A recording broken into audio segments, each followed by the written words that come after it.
Imagine spending your days helping people through their darkest moments.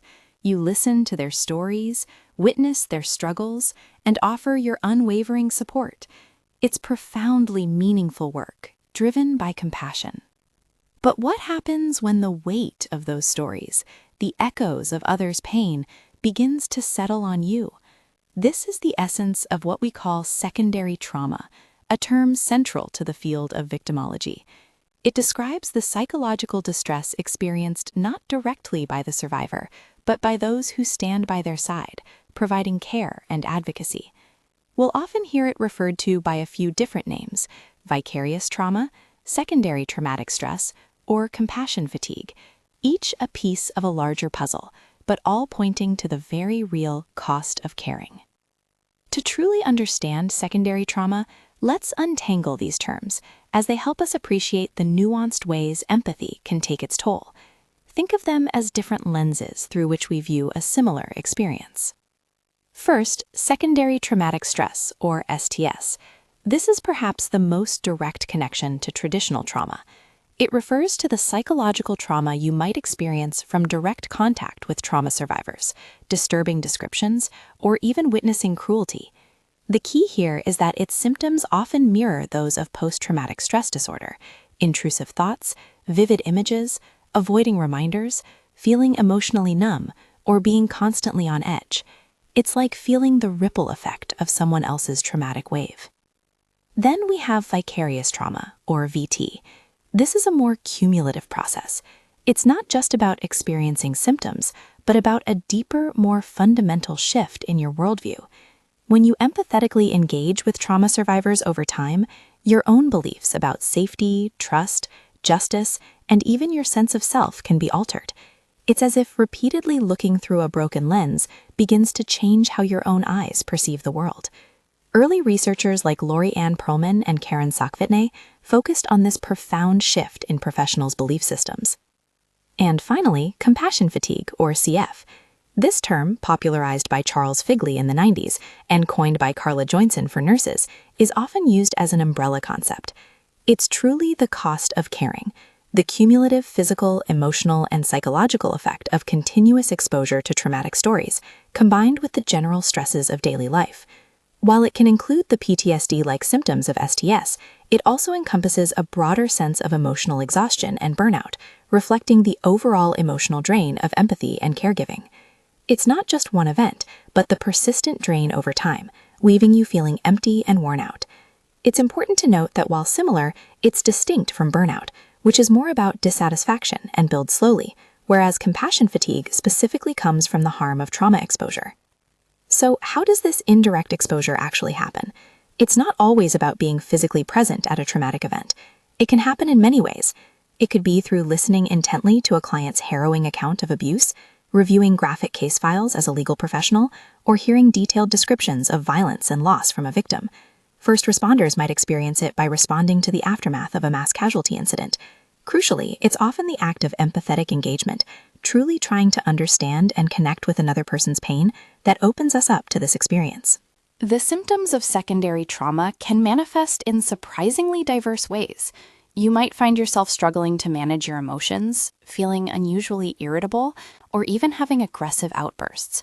Sleep can become elusive, and fatigue can be a constant companion. Many report physical complaints with no clear medical cause, or a general sense of hopelessness and loss of meaning. Relationships can suffer as you withdraw or find it hard to connect.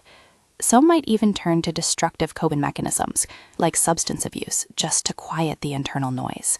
It's a heavy burden, making you feel constantly vigilant, as if danger is always lurking. This experience isn't limited to a few professions. While often discussed in victim services, it deeply affects first responders like law enforcement, paramedics, and firefighters, healthcare professionals, nurses and doctors, social workers, child protection workers, legal professionals, humanitarian aid workers, and even teachers and journalists.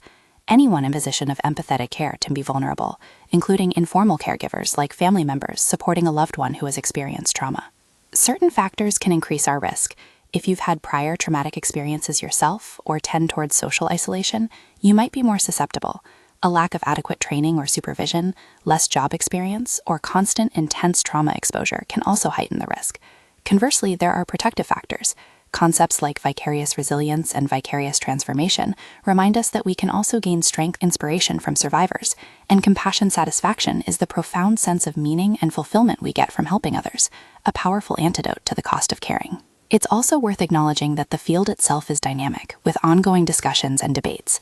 Experts continue to refine the precise definitions and distinctions between STS, VT, and CF, which can sometimes complicate research and intervention.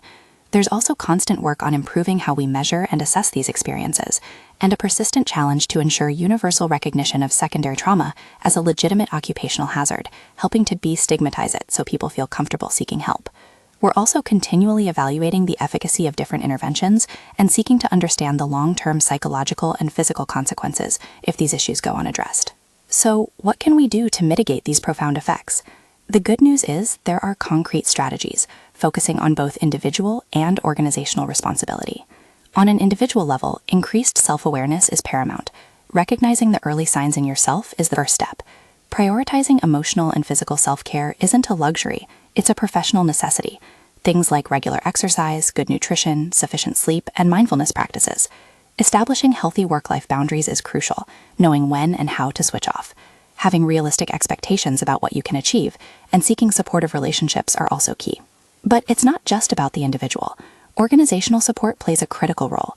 This means adequate training on trauma and STS, proper supervision, balanced caseloads, and fostering a workplace culture that encourages open discussion and provides resources for support.